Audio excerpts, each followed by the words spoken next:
Texas A&M is after a talented quarterback in the 2025 class. What are their chances of landing them? We'll talk about that today right here on Locked On Aggies. You are Locked On Aggies, your daily podcast on the Texas A&M Aggies. Part of the Locked On Podcast Network, your team every day.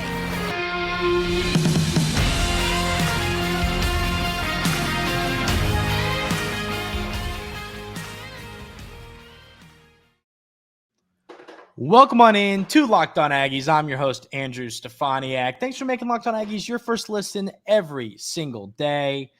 Today, we're going to talk a little bit of recruiting and where do you need to go if you are going to be recruiting some employees. It's LinkedIn Jobs. It is the best place to go and find the best fit for your small or large company. You can post your job for free at linkedin.com/LockedOnCollege. Terms and conditions do apply. We are joined by Locked On recruiting expert Brian Smith. Brian, how are you doing today?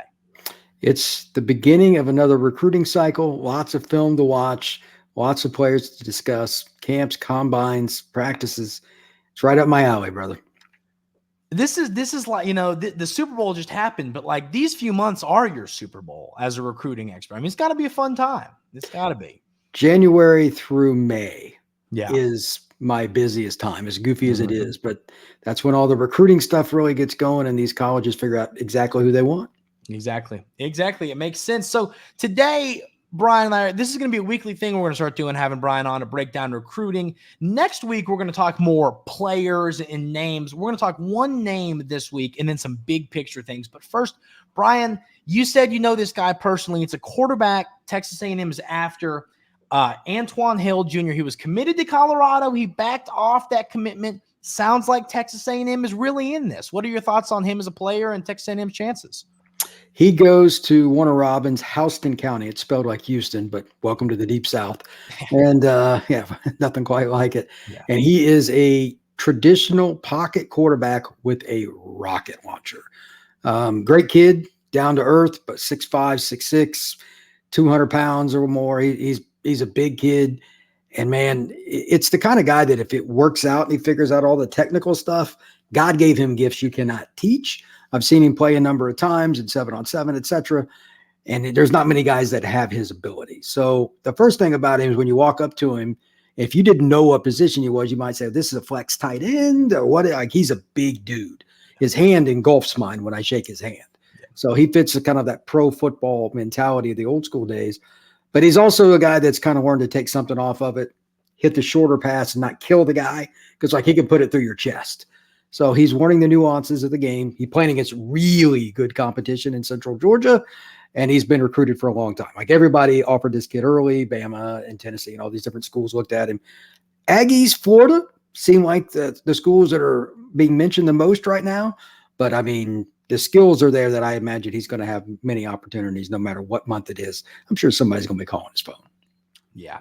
Yes. Listed at 6'5", 215, which goodness. I mean, that gets you excited as a quarterback, as the height and weight for a quarterback. I mean, so here's my question for you, Brian. A kid like Hill Jr., Texas A&M's in a really good spot quarterback-wise right now. Connor Wigman, couple more years of him. You got Marcel Reed. He was a freshman last year. He had a really good bowl game. You still got Jalen Henderson's got some eligibility left. And then you've got the freshman this year, Miles O'Neal, who's a similar player, not as highly rated as Antwann Hill, but also has a literal rocket for an arm. When it comes to Hill, is he fully a guy that's going to sit in the pocket? Can he get out and run? You know what I mean? Or is he really kind of I'm going to stand here and deliver the football from the pocket type of quarterback? He'll do a little bit outside the pocket, waggle, bootleg, kind of like play action, hide the ball, roll right or left, and make a throw. He's got the size and power, Andrew, to make throws that other guys wish they could that are even in the college or pro level. So he can throw it from awkward positions. I think it's not a matter if he can, it's whether he's comfortable doing it. It's just reps. A lot of that stuff is technical. Like the 49ers back in the day ran a ton of stuff where they would try to get the fullback or the tight end out in the flat off of some kind of play action to Roger Craig or whoever it was. Those kinds of plays are still prevalent even in the spread. He just has to become more and more comfortable with it. But right now at Houston County, he gets the shotgun snap, surveys the field, and then burns somebody's hands. That's what he does. So he'll expand his game with time, but he's not like a guy that's going to run for 100 yards. That's not his mentality, and that's not his physical skill set. He can run when needed. That's the better way to put it. Well, sometimes that's effective in and of itself, being a guy who, isn't known for running. If you get outside the pocket and you find a lane and go, I mean, that it's kind of how Connor Wigman is in a way that he's sneaky athletic. He's not a guy that, we're going to draw up 13 run plays for him, but if he rolls out and his guy's not open, he'll take off and he'll burn you. So it's good to hear that he's got that ability in him. I mean, and here's, another question about Hill. I mean, we've all heard of it, the quarterback with a cannon for an arm, but then you watch him. I mean, I'm a baseball guy. You throw 97, great, but can you throw a strike? This kid, he's got the big arm.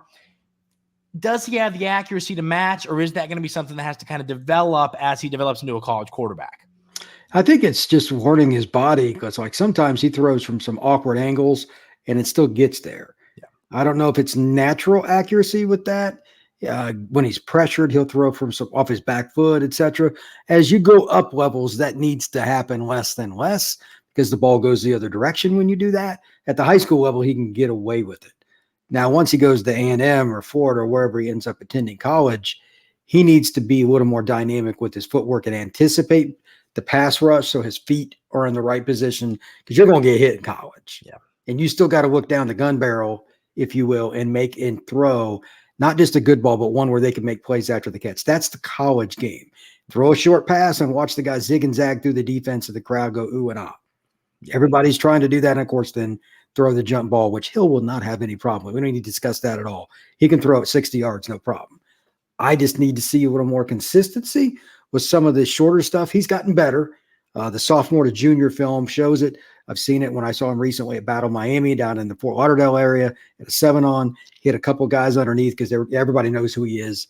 A lot of cover two, a lot of soft defense, trying to force him to be patient, and he took those.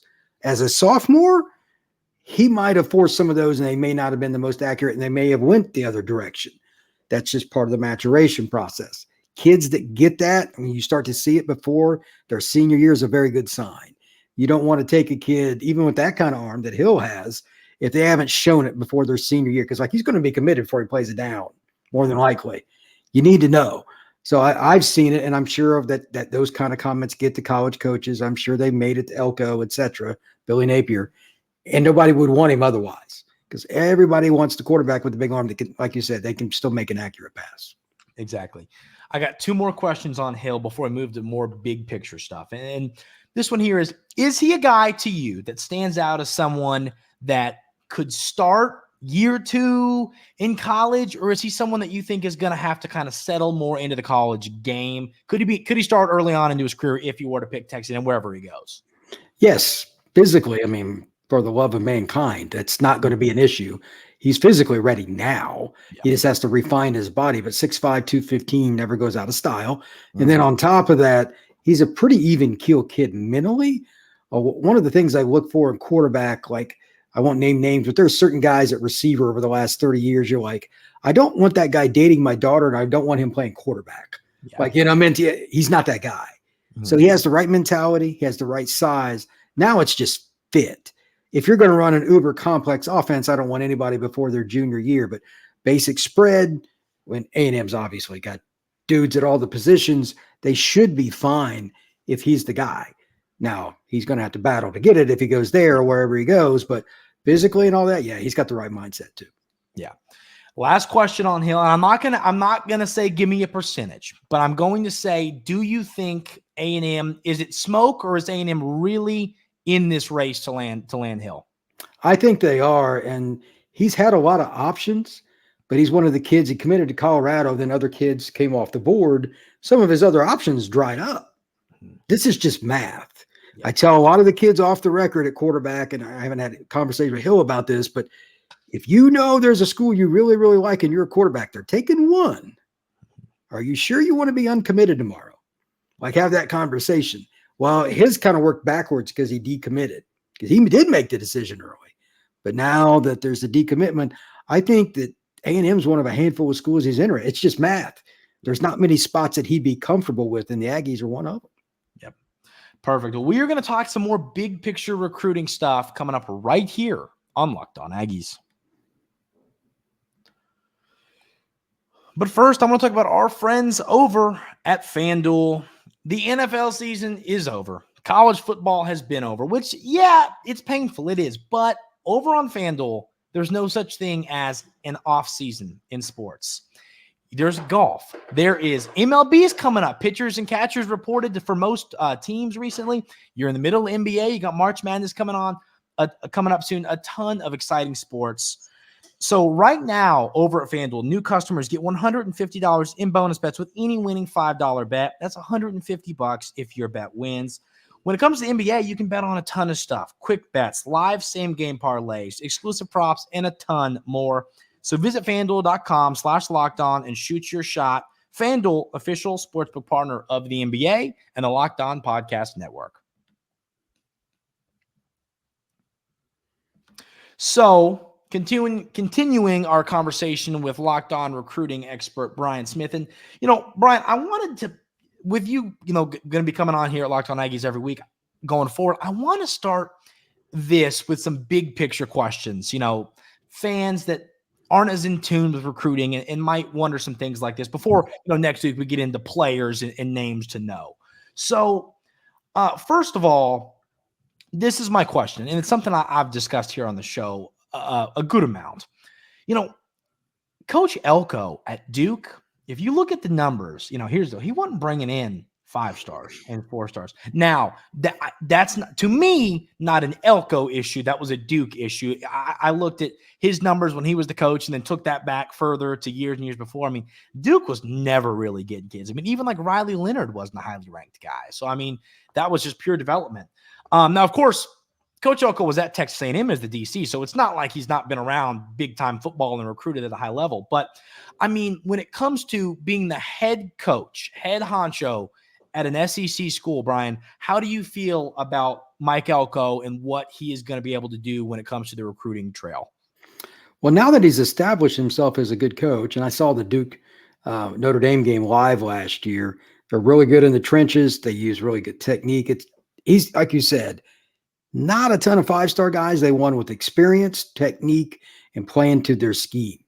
That sounds like something that everybody wants to do. A&M would have liked to have done that a little more the last few years with a lot more talent, but he's going to bring stability to the program. He did well at Notre Dame as a coordinator, did well over there at Aggieland. They went to Duke. Everywhere he goes, he's successful.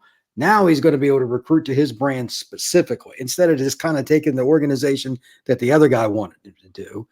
And he's going to be able to do it at a school that can recruit. You're not going to get those kids at Duke. You're just not. Yeah. I think he can have a top 10 class at least every other year. And I think he'll be a little bit different model than Jimbo. He'll still go after some of the 5 stars, but I think he'll redshirt and develop a little bit better. And you'll see much better roster management. That includes these 2 categories in particular. Not taking as many knuckleheads. I'm just going to leave it at that. And then number 2, he's going to take guys more balanced, that they don't have a hole at a certain spot. Like D-line obviously was not a concern the last few years. Yeah. Obviously. They'll be more balanced. He'll take the one kid that he needs to transfer portal or the JUCO ranks, whatever, to fill a hole, but every year will be consistent. And you'll see more kids stay on campus and A&M. Yeah. So here's what I'm wondering now. So I want you to talk about 2 things kind of in one question. And it's something you talk about all the time. I talk about this on my show a lot, and I got it from you listening to you on other Locked On shows. But you talk about building relationships and the importance of that in recruiting. So, what I'm saying is I tell people that, and maybe they listen to me, maybe they don't, but I want you to tell them the importance of it. And then on top of that, I also want to hear your thoughts on, Coach Elko knows the high school coaches in Texas. He's recruited in the state of Texas. And obviously when you're at Texas A&M, that is a big deal. So I want to get your thoughts on those 2 topics and how they can benefit Texas A&M and Coach Elko's tenure in College Station. The state of Texas, I've visited some of the schools there. I won't be specific, but there's really good guys to be around, and there are other guys that they're pretty arrogant. Yeah. They like their own. When I told them I was from Florida, there was one guy that didn't like me. It's a weird deal. It's a dynamic that's hard to explain. It's important that he's coached there and at A&M, especially for the Houston kids in East Texas. Those two areas are loaded, but they like their own as a general rule. So even if he crosses the border into like northern Louisiana, it's like Shreveport or Ruston or one of those towns, and then believe me, he will. You need to recruit those kids. And it all starts with the following word that you used, relationships. It's number one word in recruiting. There is no second place. This is where your listeners, some of them will get mad, but it's just true. It does not matter. Like that shirt you got on says Texas A&M. The shirt's nice, but it's the person wearing the shirt that the kid commits to, not the school. Now, all the hardcore Aggie fans are throwing things at their TVs and their computers that are watching this. It's still true. It's the same for every school. Look at it this way. Saban steps down. How many kids left? 4, 5, 6, 10 kids in 3 days? Yeah. Right after he left? They didn't pick Bama. They picked Saban. Now, that ticks off Alabama, but it's the same deal. You have to build relationships, and he's got relationships in Texas already started. A&M, in my opinion, over the last 30 to 40 years, is the most underachieving program in college football. Why? They should have had multiple national titles with all the talent that's right there, with all the resources, and they haven't maximized. I honestly think he can be the guy to get him over the top because he's an excellent coach. He's got experience in the state. He's a likable guy, and he's actually been a good recruiter as an assistant prior to his head coaching realm at Duke. Why not A&M? I mean, obviously, their endowment's like $18 billion or something like that. There's no reason they can't. And again, stability with that, I think could be his last job. Wouldn't be surprised if he was a 10-year guy at A&M. He could be a big-time coach there. Yeah, I'm with you. I think folks in College Station and the listeners here, it seems like he had those relationships built, like I said, having coached at Texas A&M before, but he's continuing to build more relationships. And it just seems like every time a recruit leaves, I loved Coach Elko. He's a great person. I feel the family vibe here already. And I'll just tell you, we're not going to get into the culture issues under the previous regime, but we all know they were there.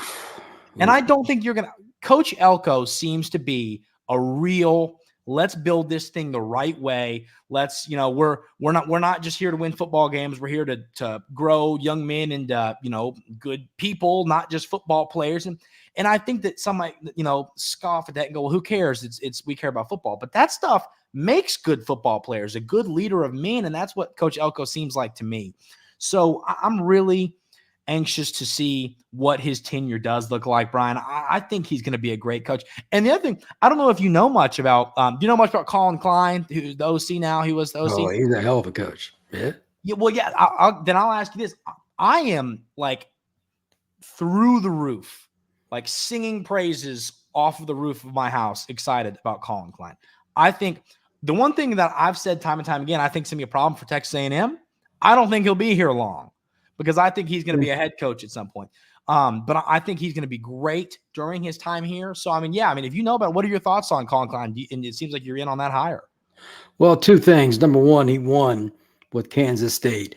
And they kind of like Elko. It's similar. They didn't have elite recruits that took JUCO kids, some local kids, redshirted the crap out of a bunch of guys, took some walk-ons, and then they just, a kid here or there from Texas, kid here or there from Colorado.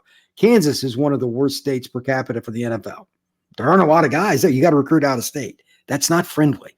And it's the polar opposite of what's going on in College Station, Texas. So now he gets to use that same stuff, but with a lot more talent. And we'll find out if he's a recruiter. We don't know yet, because recruiting at A&M is a whole nother animal. Yeah. But if he can do that in 2 years, they'll be happy to let him go to the NFL or go run his own college team, whatever, because they've been to the playoffs a couple times.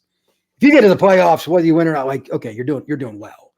So A&M should be in that contention at least every other year, I think, consistently. I think Klein's going to do well, and he'll be a good fit with the blue-collar kind of people that follow A&M. I think it's going to – and he'll work well with Elko too. I think they will be two peas in a pod. Yeah, I'm with you. Brian and I are going to talk about a recruit in the 2024 class that I think Brian is pretty high on, and I think everybody in College Station – is as well. We'll talk about him and what he can do during his time at Texas A&M coming up right here on Locked On Aggies. But I want to tell you about our friends over at GameTime. GameTime is the best place to go get your tickets. I mean, I talk about this all the time. When you want to buy a ticket to an event, whether it's a country music concert, a ball game, go see a comedian, whatever it is, the competition of GameTime, they just want money. I talk about it all the time. GameTime is a place that they are in the business of getting you the tickets to the events that bring folks happiness and do it for the best price. I've seen this. I've seen the numbers. It's legitimate. GameTime gives you the best deals for tickets. I also love how simple the app is to use. I love that you can pick your seat. I mean, you can't do that everywhere. You can you get your seat and you look and it shows you there's the field. Am I on the 30-yard line? Am I behind the plate? Am I behind the basket? Am I in the middle of the court? Where am I at all these different venues? I love that about GameTime. It's the only place I will ever buy tickets to. Everything I go to for the rest of my life, it is the best place to go get that done. And if you use code LOCKEDON for $20 off your first purchase, it's going to help you save some money right there as well. Like I said, Locked On, code Locked On for $20 off your first purchase. Download the GameTime app today. Last minute tickets, lowest prices guaranteed. So, Brian, I was talking about singing on the rooftops in reference to Collin Klien. I think we might get you to do the same thing when I mention the name Terry Bussey. What are your thoughts on him? I mean, how good is this kid going to be? When he was at Under Armour in Orlando, leading up to the classic game they have every year, we were at practices, all the media's in, and he's going against 4- and 5-star corners, and nobody could guard him. Yeah. The funny thing is, in the state title game, I think they're 2A as his high school. He set a state record or whatever as a quarterback. He's a kid that Alabama wanted a receiver. Other schools like LSU wanted a corner. That's what it doesn't matter. Yeah. Like whatever position, I would get him the ball after seeing him. Like it was ridiculous. So I don't care. The only thing, and I'm making this public announcement now. If they do not give him at some point the starting punt returner job, myself and Mike Elko will have a cage match. Yeah. And I don't know who's winning that, but he's that kind of electric. He is that guy you just want to have the ball. Now, if they put him at corner, I get it. And Elko's a defensive guy. Totally get it.